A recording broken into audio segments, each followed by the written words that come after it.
You go to IKEA and you really want to get this desk, but the desk isn't there. So most companies would say it's sold out of stock. And what do? You get mad. You're like, oh, darn you, IKEA, because your poor logistics system, I can't have the desk that I want. So what IKEA does is they don't tell you it's sold out. They don't tell you it's out of stock. They say it's oversold.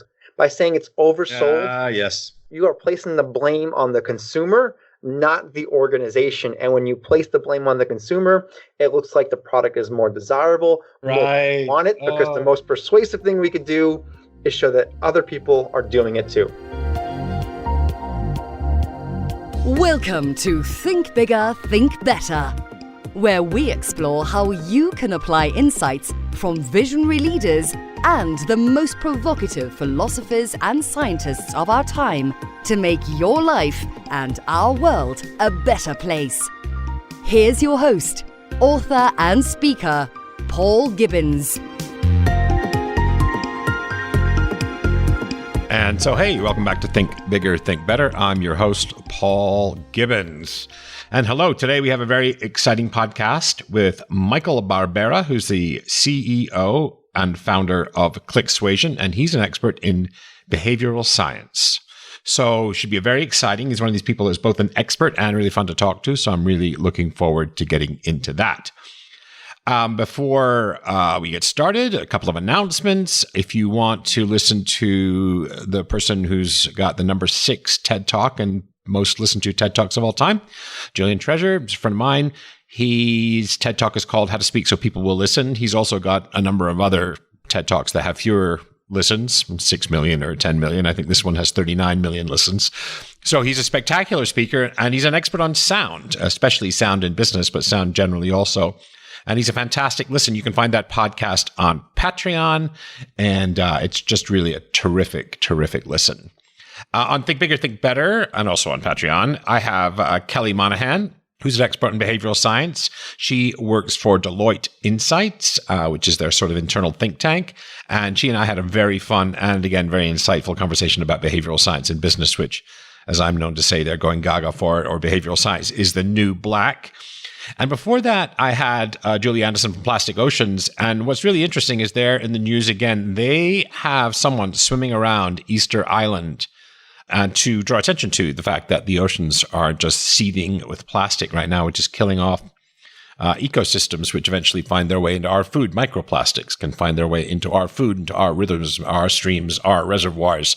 And so this is becoming an issue which I've taken an interest in. You've had some podcasts on it. And also this trip around Easter Island is very fascinating because it takes a day, and it's in the middle of the Atlantic Ocean, I think. So the currents are non-trivial.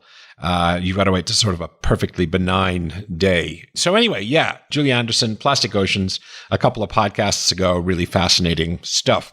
Coming up, I have another interview with Charlotte Blank, who's the Chief Behavioral Officer at Maritz. She was fascinating and fun and insightful.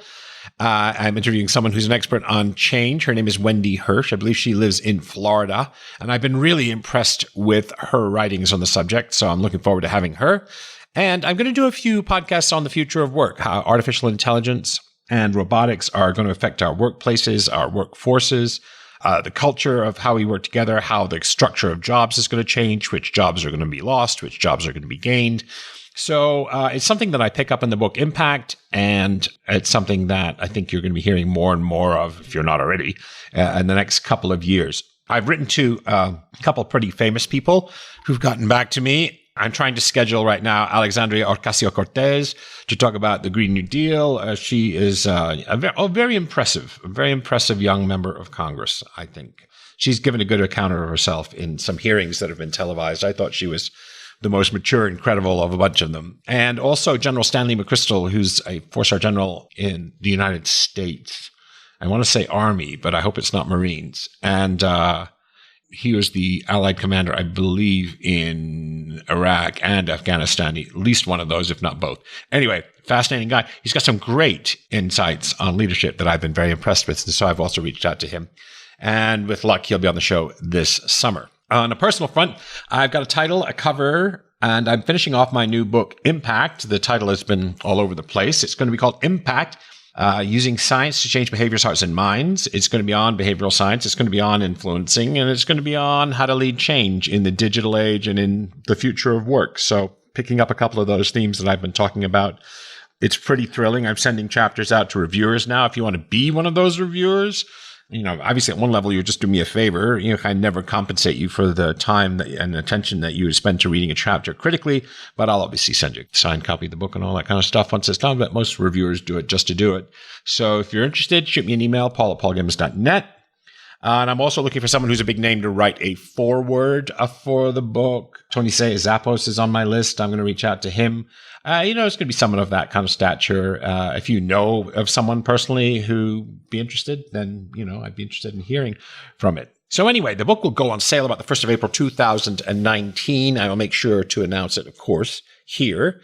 If you want a free chapter, sign up for my list on paulgibbons.net. And I'm also about the same time going to republish The Science of Organizational Change, which my publisher has stopped printing. I just seen on Amazon, the digital copy of it is over $1,000 and the hardback is over $200. So it's basically out of print, but it was always ridiculously priced. This is just obscene and absurd. I mean, the Kindle's $44, but I hope to be able to sell the Kindle for $9.99 once I self-publish it. And so that will also happen this spring. So watch this space. Okay, now on to Michael Barbera, today's guest. He is an award-winning consumer psychologist and business strategist for Fortune 50 companies, an expert in factors that drive the consumer decision-making process, including behavior, emotion, and experience. His practice includes social psychology, decision-making, brand management, marketing, product placement, and long-term growth strategies. He's the CBO, Chief Behavioral Officer. If you don't know what that is, you're going to have to buy my book. At Click Suavesion Labs, Michael helps clients to understand consumer influence and consumer behavior online and in person. He's got an impressive list of clients: Boeing, Microsoft, the Washington Post, John Deere, Harley Davidson, Lend-Lease, the United States DoD, United States Department of State. He's worked with colleges, Ithaca College, Purdue, Duke, University of North Carolina, where he lives. So he's a really fun guy and really, again, one of these people who's both expert in his field and really, really fun to talk to. So right now, let's welcome Michael Barbera to Think Bigger, Think Better. So, Mike, welcome to Think Bigger, Think Better. Paul, thanks for having me. This is awesome. I usually start with a really embarrassing question, Mike. Tell us something about yourself that's a little unusual, not on your resume, a hobby or an obsession or something like that. Well, I can go something embarrassing or I can go something unusual. So maybe a little bit of both. Okay, so unusual, okay. I'm an avid gardener. I enjoy getting my hands. I may not be very good at it, but I did win second place at the North Carolina State Fair for canned sweet relish. That is outstanding. You're the first. You're my first canned sweet relish guest. Yes, I am winning. And embarrassing, I once borrowed a friend's backpack for a quick overnight trip on a plane. I didn't realize there was a knife in the bag, so I didn't check. The TSA security at the airport found it. I was detained and fined $500 for trying to smuggle a weapon aboard an aircraft. Oops. Yep, big oops. You know what?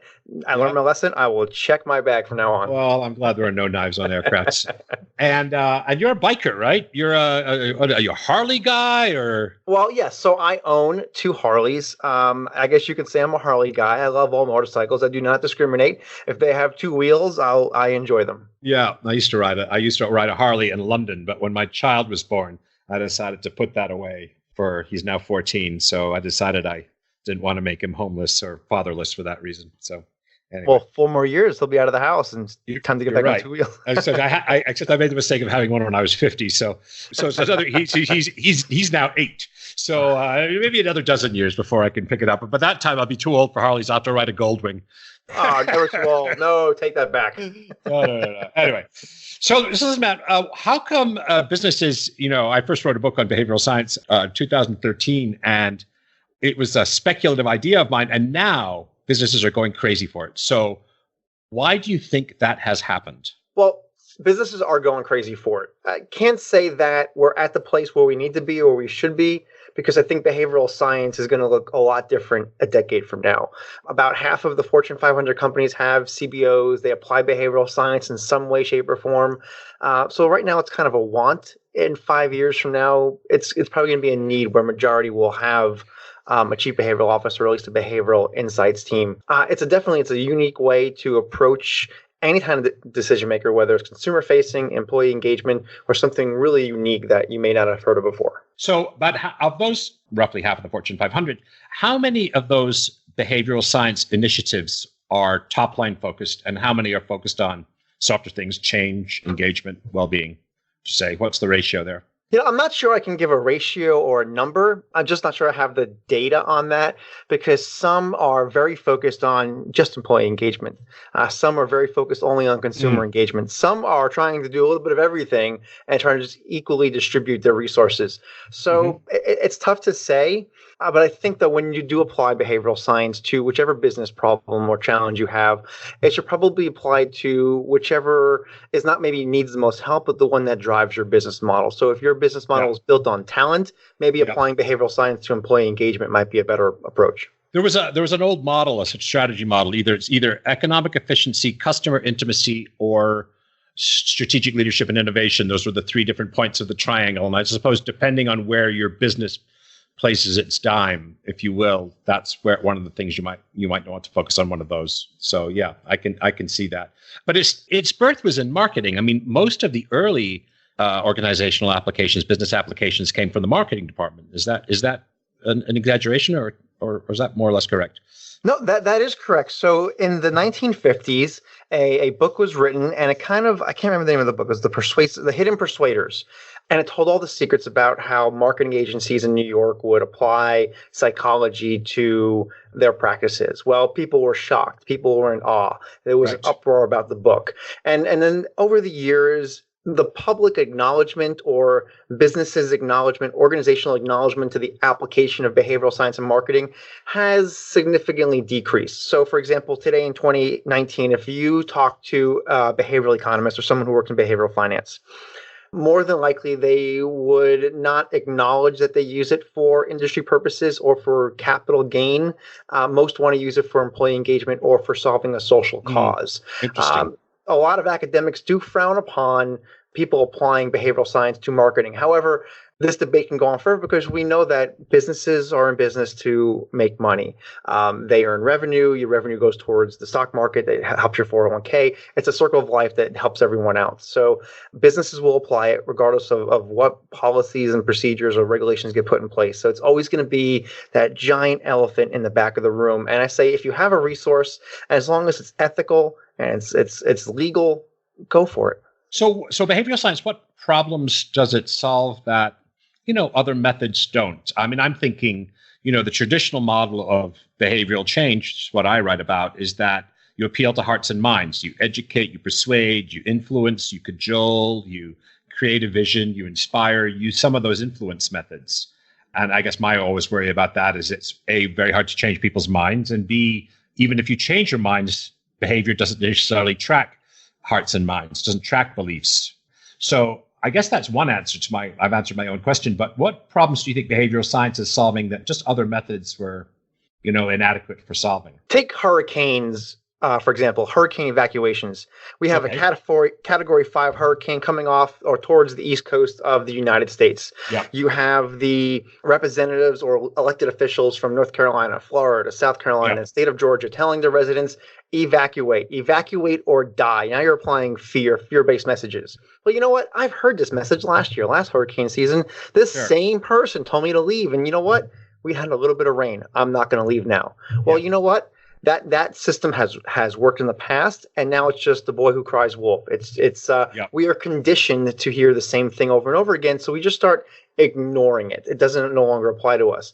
But what if we not change the evacuation message, but change the message of the hurricane? So instead of calling a hurricane Hurricane Michael, I'm not a very scary person, so let's not call a Hurricane Michael. No one's going to evacuate their home because Michael is coming. We have a neighbor named Michael, we have a friend named Michael, and a team member named Michael. But if the hurricane was named Hurricane Hannibal, Hurricane Deathstron 3000, we're just reframing the message, and you're influencing someone to evacuate when you have two options, Hurricane Susie versus Hurricane Deathtron.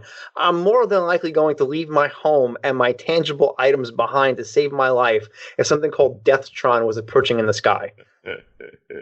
I hear you. It's sort of, is it priming? No, it's kind of, I'm thinking about the mind space framework. That's kind of salience. I guess that would fall into that category. Yeah, it's exactly salience. You're trying to make something that's intangible tangible. Yeah, something that has a dry, abstract appeal, something that has a little bit of an emotional hook to it. Yeah. Yeah, it's cool. So as far as you can see from your vantage point, and I know this is a kind of a loaded question. In our world, the United States, if you're most familiar with that, who are the leading firms, as far as you can tell, who are, a few steps ahead of others in applying behavioral sciences in their business? Well, that's a challenging question to answer, because I don't think I'm gonna call us out. I don't think any of us have it right. I think we're doing really well, but I don't think we know what right is. I don't think we know the right way to apply behavioral science yet. Think of the internet. You had Internet 1.0 in the late 90s, in the first dot-com bubble. That bust. And then we started to find our way. How do we really use the internet? Now we've got smart homes, smart devices, integration, AI. Now we're finally starting to learn how the internet can improve our lives. I think we're still in behavioral science 1.0, maybe 1.3 or 4. We're on our way to 2.0. We're getting our sea legs and trying to figure out how behavioral science is really going to improve our lives as it integrates with technology. As for companies that may be ahead of others, that's a difficult metric to state, because how do we measure ahead? I will say a few companies, of things that they're working on. So Walmart Labs out of the Bay Area in California, they're doing a lot to get people to, okay, let me back up a little bit. A common problem that Walmart has is people will accept the position as an employee there. Come start day, they will not show up. Why would someone accept the position at Walmart but then not show up the very first day? Okay, so there's biases, there's perceptions, there's stigma. How can we change that? So that's one challenge. So they're applying that to employee decision making or candidate decision making at that point. Then you have organizations. I don't want to say their name, but they're out of the Bay Area also. They're a tech company. And they came to us and said, hey, we want to take, those BuzzFeed quizzes where you take this quiz and we'll tell you which character you are. Which Star Wars character. Yeah, exactly. Yeah, right. So they say, hey, can you take that and then apply our employee engagement data with the new product information so we can kind of train our employees in a gamification BuzzFeed quiz? And I had to take a step back and I'm like, oh my goodness, I'm not sure this is something we can handle. Just because it sounded taxing. I wasn't confident that we could do it. So I said, let me think about it and let me regroup with our team here and see what we can do. So everyone on the team is saying, Mike, we can do this. We got this. I'm like, okay, I trust all of you. Don't make us look bad. So, we did it. And it's probably one of the most fun, coolest, and engaging products we've ever made. And I would totally do it again. Yeah. Those things are a lot of fun. I found out I was a Jesse Pinkman in Breaking Bad. It's a little disappointing. Or Badger. I can't remember which one. Maybe I was Badger. It was even worse. Yeah, very, very, very, very good. So you've said that this really reaches across all functions: operation management, finance, human resources, certainly, and certainly marketing and sales. Is that right? So really, there's not a function in business that is untouched by the potential of behavioral sciences. Is that right? I'm sure there is somewhere. I'm sure there's got to be that exaggeration. Sorry. Yeah. No, that's fine. Like I said, we don't have it perfect. We can predict. We can get close to predictions. So we can't. We're not perfect. Right. So let me ask you this. There are however many million knowledge workers in the United States. It's in the tens of millions. Or something like that. What does the non-specialist manager need to understand? Someone who's not setting out to be a behavioral science specialist, someone, whose main job will be thinking about how to apply behavioral science in their business. What general knowledge do people need, and where can they get that these days? I don't think we really need knowledge. I think we need the ability to self-reflect. If we self-reflect on our own decisions, our own decision-making process, we were at that point researching behavioral science, decision science. So one of the problems that behavioral science has is that we take all this great knowledge, we stuff it into an academic journal, which the average practitioner is not likely to access, not likely to read, and not likely to understand because most practitioners don't understand APA style or APA format statistics. It's just not approachable. So a very famous researcher, Robert Cialdini, once said, behavioral science is a business without a shipping department. No, BS. We are that shipping department. Because what happens is, so researchers research some awesome stuff. The researcher grows through their career. A decade later, they now become a prominent researcher. That researcher's name is all across their field. Then they write a book. They're writing a book on 10-year-old data. That book goes out to practitioners, and now practitioners are applying 10-year-old science. So how can we change how people approach it? Well, there are some resources that do apply behavioral science in a format that is not made for other academics. There's the Behavioral Scientist magazine. Any newly published book on behavioral, you're like yours, you have a book coming out on behavioral science. Read your book. Thank you. Coming soon to fine bookstores near you. Yes. Here's my fingers pointing at the microphone. Buy Paul's book. Here at our lab, we have a deck of cards called the Fundraising Action Pack. And what this is, it's a deck of 50 cards. 46 cards have behavioral principles on it, and 4 cards have instructions. And on each card, you have examples of how that behavioral principle or that construct was applied to fundraising. You have reflective questions, so you can reflect on your prior business decisions. And then you also have an application section of how you can apply this construct to fundraising. How can you apply anchoring? How can you apply the decoy effect? How can you apply conditioning, et cetera, to fundraising? So ways like that are constructed in any kind of format or vernacular that the average practitioner can access. So I would say stay away from the journals unless that's your thing, and find where the researchers publish in non-academic journals. So you're actually, one of the things I talk about in my book is gamification, and you've talked about it more than once here. So actually, it's funny, your product is an example of you gamifying education and awareness of behavioral science. That's really awesome. That's a nice piece of work, by the way, a nice piece of intellectual property. Thanks. Yeah, well, gamification is fun because a few weeks ago, one of our clients came to us and said, "Hey, we need to launch a survey because we want to launch another version of this product, but we want to change the color. So we want to know which color our audience wants." Well, we know what happens when we get an email that says, "Take a survey, win an Amazon gift card, 30 seconds, take a survey." We're just going to click right through it. We're not even going to take it. Now, if you reframe that message and say, "Here's a poll. You get to vote on which color the next version is." Ooh, okay, I'm in. Blue, green, purple, red. Now I have buy-in. And now that I have buy-in to it, I'm more than likely to buy it, even if my color was not chosen or did not win the poll. You're increasing engagement to your survey because you didn't call it a survey. You made it a game. You made it a poll. And you reframed it, and you had buy-in. So now that individual, that potential customer, believes that they have a personal bond or connection or say in the direction of that business. Let me ask you a question. No, absolutely not. Your card deck, is that a standalone product that people can purchase, or is it part of your training package, as part of one of your tools in your behavioral science education programs? Both. So if you go to clicksuasion.com/cards, you can access the cards. Right now, the version 1 is up. It's a very limited run, only 100 decks. There's a few remaining. Grab them now before a version 2 comes out with the packaging involved, and the packaging is going to be designed so it can sit on your desk, and you can kind of the packaging is kind of gamified where you can engage with them on the desk, and then that'll be version 2 here shortly. You just used Cialdini's scarcity. Can you believe it? Yes. See, it's so part of your DNA, right? It is part of my behavioral science, right? There it is, right there. It's stuck with me. Scarcity is one of my favorite behavioral constructs. Buy now while supplies last. Yes, and then you take scarcity, and then you have time pressure, and you make time scarcity. One of my favorites, because I think that the deadline is one of the greatest inventions.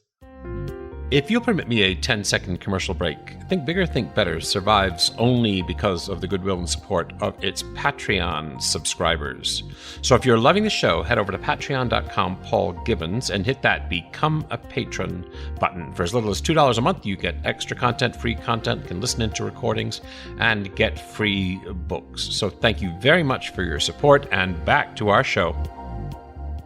Where are consumers, say I'm a consumer, I'm not necessarily a business person or something like that, where are people seeing behavioral science already in their day-to-day lives? Where are they seeing uses of it? Because, we don't know what's going on under the hood when we see advertisements or product placements or anything like that. So where are we seeing that in our lives? We see it everywhere. And the reason why we don't know it's there is because it's working. If you are a non-behavioral scientist or you don't understand behavioral science and you see it in action, it's being applied the wrong way. It's being probably applied too overtly, too persuasive, and it's likely to go awry. If you watch a St. Jude's commercial for donations, in the very back of the commercial, kind of blurred out, there's a number. You'll see one of the children in a wheelchair, and they'll be talking to you. But very back in the blur, you'll see a whiteboard with the number 49 written on it. What is that 49 doing? Anchoring you into increasing your donation amount. Very good. You go to IKEA, and you really want to get this desk, but the desk isn't there. So most companies would say, it's sold out of stock. And what do? You get mad. You're like, oh, darn you, IKEA, because your poor logistics system, I can't have the desk that I want. So what IKEA does is they don't tell you it's sold out. They don't tell you it's out of stock. They say it's oversold. By saying it's oversold, yes, you are placing the blame on the consumer, not the organization. And when you place the blame on the consumer, it looks like the product is more desirable. Right. More want it because the most persuasive thing we could do is show that other people are doing it too. That's such a great reframe. It's such a great reframe. It's not that we're out of stock. It's that this is damn hot. That's right. And boy, you have good taste. Excellent taste, sir. Yeah, that's really cool. Now that I'm, of course, studied this, I see it everywhere I go. Magazine subscriptions are my favorite, right? If you go in, there's 3 different things. There's print, there's digital, and there's digital as print. I probably have 40 magazine subscriptions or something like that. And there's always a decoy and an anchor, right? There's always one that's really stupidly expensive. And then right next to the one that's a few dollars more is one that's loaded with features, which is the one that they want to make, which has got the biggest margin on it. Or there's a decoy or there's an anchor or something like that. I see that everywhere now. The decoy effect is phenomenal because if you structure it right, you can offer an additional product or service to the consumer without increasing your cost of goods sold. And what you're doing is you're also increasing engagement, or you're giving the consumer the perception that they had a win. Yeah. Or print. There's print price and there's a digital price, and print plus digital, which you really want to do because it's the highest price point, looks insanely cheap relative to the other two. Right. And digital costs nothing to use, and you're going to engage with it more. Now you get a notification on your phone, on your tablet, and I'll click that. And now it's more engagement. That's more ad revenue for that organization. And how much work do you get asked to do anything because email marketers have been, there's probably more ink spilled on the internet on email marketing than almost anything else right now. It's probably overtaken porn. But do you get asked? you get asked to do much in email marketing? Is that something you also advise on? The majority of work we do in email marketing is with eye tracking. So we would put the participant in front of a computer screen. We'll put some great old eye tracking glasses on them, and then we would have them engage with the emails, and we would analyze the data, and then more than likely advise the client on where to place certain text, what's distracting that consumer, and how to format their emails. One of the things I assert, and I just want to double check it with you, is that there's a really different mindset that people need to have in order to make maximum use of that. And I think a lot in organizations, people are really hungry from the recipe book. These are the 3 steps, or these are the 8 steps, or these are the 2 boxes, or whatever. And this ain't like that, is it? I don't think it is. I think we're just scratching the surface with a good table of contents. We have a nice outline, and we're getting there. And there are some organizations that are applying behavioral science in phenomenal ways. But when we look back 10 years from now and say, wow, we did that 10 years ago, this has completely changed. I think for most people, the barrier will be you need an experimental mindset. Like you don't really know. Like the whole thing in internet marketing is like A/B testing or split testing or something like that, is that you don't do a big bang recipe book type implementation. You tinker, you try things out, you experiment, you measure results. You have hypothesis. You're a little scientist. trying to figure out what's going to work and what's going to produce the behavioral response you want. At least that's the way I see it. I mean, I defer to your expertise. How do you see it? Oh, you're absolutely right. So a lot of people are likely to make decisions based on intuition, like, okay, you know what, that font looks pretty good, or this copy looks okay here in this email. When you break it down a little further, you can A/B test, and then you have a large segment of practitioners who would A/B test and test it out. But then where a lot of practitioners go wrong in their A/B testing, although they are mini scientists and they're doing it with good intent, a lot of practitioners, what they do is they will make too many changes in those A/B tests. So instead of testing one change here and there, now you're changing several variables, and now you don't have a way to measure which variable is effective. They don't really have a control group. And there's interesting. I mean, we don't really teach people, certainly not in business school, and sometimes not even in science education, is how to experiment, how to create a control group, and the sort of mindset that comes with tinkering and figuring out what things work. Because as you say so eloquently, it's early days for us. We're still at version 1.2 or 1.3. If you want to be on the leading edge of this, you're going to have to take some risks and you're going to have to experiment, I would say. You triggered a thought for myself back in elementary school. So elementary school, when we had the science fairs, and you would get your poster board out and you would write out, well, what's your hypothesis? What's your conclusion? And I would be thinking, like, this is a lot of fun, but I'm never going to use this. What would I need this for in real life? Yeah. Well, let's wrap up with one more question. So chief behavioral officers, you offer through Suavesion CBO services. What is a CBO? I mean, look, it varies from company. There are 250 of them in the Fortune 500, so they'll be doing a lot of different things. But archetypally, what does a CBO do? At 35,000 feet, a CBO is likely to advise the C-suite on decisions that involve behavioral science, and that can be on any part of business. So, for example, if you have a board meeting on 8 different topics, well, the CBO is likely to review data and give their input and advice on their outlook of the situation using behavioral science. Sure. And so when advising or looking at other companies, it really doesn't matter what part of the company is, whether it's consumer insights, whether it's employee engagement, or something completely different or new. It's having an objective lens on how people make decisions, how people act, decide, think, and engage with whatever you're want them to do. Excellent. And what skills does your archetypal CBO need then? A CBO should be formally trained in behavioral science. I will say this. So we have PhDs here. There's a lot of PhDs in behavioral science. I have to say a PhD is not required. You can be extremely knowledgeable on a topic without having a PhD. I think there's some really good behavioral scientists out there that have master's levels degrees and a lot of industry experience that can apply it. I also think they need business skills. It's not enough to be academic. I mean, someone's using Dan Ariely. I mean, he's just a generally smart cookie. So I think you put him anywhere, he's going to be able to add value.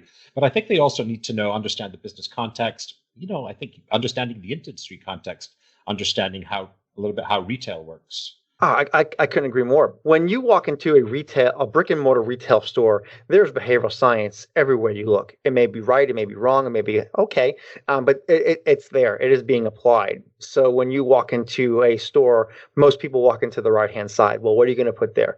Which items are you going to place in which locations? When you go to a grocery store, 10 years ago when you went to a grocery store, when you get to the checkout lane, you would have the candy bar rack and there'd be a flat top on top of that candy bar rack. When you're in a grocery store, if you're deciding, you know what, I'm not going to make a purchase today. I'm not going to buy this box of cereal. When you make that decision to not buy something, you're in the checkout line. So you take that box of cereal or that gallon of milk and you place it on top of the candy rack. Well, now if you go to a grocery store, at least in the US, most will have A-frames. So that top of that candy rack, yeah, that's right. So you already see it. So you can't actually put something down on there. And how likely are you to place a gallon of milk on the floor if people are standing behind you? So at that point, you're more likely to buy that gallon of milk. So really rough math, really subjective math. If a gallon of milk costs $3 and you have 20 checkout lanes that are open 24 hours a day, that's $3 per hour per lane. That's a lot of revenue. Behavioral science in action just by the shape or design of the candy bar rack. And that's one of the miracle things with it is sometimes very small changes can create really big results. And that's the interesting thing, I think, about behavioral science that we're still learning. Yeah, you don't have to change the world. You just need to know how your consumers think. If you have consumers engaging with your services or your products, you can reframe or revise how you structure it or how you approach it or how people engage with it. It won't solve every problem, but it will definitely help in the little things. And sometimes maybe changing a candy bar rack from a square to an A-frame with a point on top, it may cost a significant amount of money up front, but what is the investment for the future? And there are some that just don't pan out to be good investments. I've been to a couple presentations of behavioral science, and I hear some really intelligent people pitch or present ways that retail can change their structure. Well, I'm thinking like, that's really cool. If I was a consumer, I would definitely engage with that. I love it. Then I start thinking of the math. Okay, the math. Okay, and mathematically, economically, it's just not going to work. And that company would likely fail because the numbers don't check out. So not every behavioral science solution is a win, but we can structure it so it's both a win for the consumer and a win for the company financially. It's funny. I was thinking about grocery stores as you were telling me that story. I asked someone once, talking about losing weight and how to, make good food choices and everything like that. He says, I got one tip for you. Stay out of the middle of the store.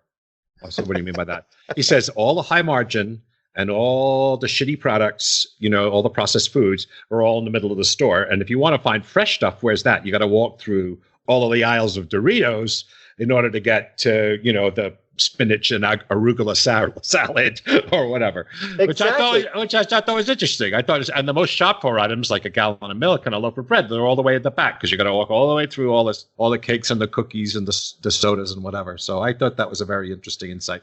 They're not dumb. They've been thinking about this for a long time. Yeah, grocery stores and casinos are phenomenal at applying behavioral science. When you walk into a decent grocery store, the first thing you're going to see is likely to be flowers. Flowers are the freshest thing on this planet. If you see fresh flowers, they're priming you to believe that everything else beyond those flowers is fresh. And then you look at casinos, no windows, no outside distractors. Yeah, you don't know if it's 5 o'clock in the morning or whatever, right? You don't even Sunday or Saturday. You don't know. Yeah, I play poker, so I spend a lot of time in casinos. So yeah, that's kind of funny. People always ask me, "What was the weather like in Vegas?" I say, "How would I know?" It's been great talking to you. So where can people find you on the web? Where can they go? How can they? How can you hook them up? What's the story there? Okay, so the first way to find me is you can just plain and simple Google me, Michael Barbera. There's also my personal website is michaelbarbera.com. I am the Chief Behavioral Officer at Click Suavesion Labs, ClickSuasion.com. Come engage, connect with me on LinkedIn. I will respond back. I love networking. I love engaging. I will get on a phone call. I will get on a video chat, and I'll harass you as long as you want to harass me. Look, I'm super grateful. I'm really grateful. And I hope actually I've got a book chapter on behavioral science. And, I might be very grateful if you take a look at it with your expert eyes. I might send it your way. So, but mostly thank you for being on Think Bigger, Think Better. It's been really great to have you. Really insightful. Paul, the pleasure is absolutely mine. And that was great. Michael was certainly a ton of fun. And thanks a lot for listening. It's always fun for me to talk to leading thinkers who are also, don't take themselves too seriously, or a lot of fun to talk to or engaging. So I hope you enjoyed it. And we also had Michael as an expert on pickled relish. So there's that. We haven't had one of those on Think Bigger, Think Better before. I am 100% absorbed in writing right now. I'm between the kids and writing and a bit of gym and a bit of chill time and a bit of playing League of Legends here and there. There isn't much of me left. I find when I'm writing, my head, even while sleeping, is buzzing with ideas. So sometimes I get up at 2 a.m. and write for a few hours and then go back to bed and crash. And it's a wild ride. I mean, I truly love it, but it's hard to make writing and podcasting pay, even though my Change book's been a bestseller since it was launched. That's why I'm particularly grateful to people who support the podcast on Patreon. It costs about $1,000 a month to run, and it's really done out of love. I mean, they're fascinating topics. They're important people. They're important issues, I think. If $2 or $5 a month isn't too much, hop on over to Patreon and hit that subscribe button. It'll be deeply grateful. And there are tons of goodies, although people don't do it for that reason. They do it just to contribute and make a difference to something they think is valuable that they enjoy. The little bit of pop culture I'm into right now, well, I watched Captain Marvel, a driven, passionate Earth girl captured by aliens and turned into a superpowered badass. It was a ton of fun. I'm rewatching Breaking Bad and waiting for Thrones and Stranger Things to resurface. I have a teenager and all we listen to is rap. He gets to own the stereo in their car. Have you ever fought with your teenager over the car stereo? But anyway, he and I happen to like the same kind of music. So we're listening to 21 Savage and Juice WRLD and Post Malone and the Migos. And it's a ton of fun. It makes me feel like I'm 14 again. But except when I was 14, it was the Ohio Players, it was the OJs, it was McFadden and Whitehead, it was Teddy Pendergrast. So yes, I'm that old. The early 1970s. Anyway, thanks for listening today. Thanks for all your support. And I will talk to you in a few weeks. To celebrate the launch of the show, and to thank you all for listening, I'm going to be giving away books. Lots and lots of books. All you have to do is leave a review in iTunes. We're going to raffle off a book every single week for 12 weeks. So head on over to paulgibbons.net/iTunes to get easy-to-follow directions and let me know the title of your review to make sure that you're entered to win. Thank you. Thanks for listening to this episode of Think Bigger, Think Better. Great ideas are great, but this isn't gospel. Share your critical thinking in the comments. Where do I disagree? What insights were most powerful? If you got value, don't forget to share the value by sharing the podcast. Finally, to get information on book and blog releases and new video content, head over to paulgibbons.net and join the community of thinkers talking about using science and philosophy to make our world a better place.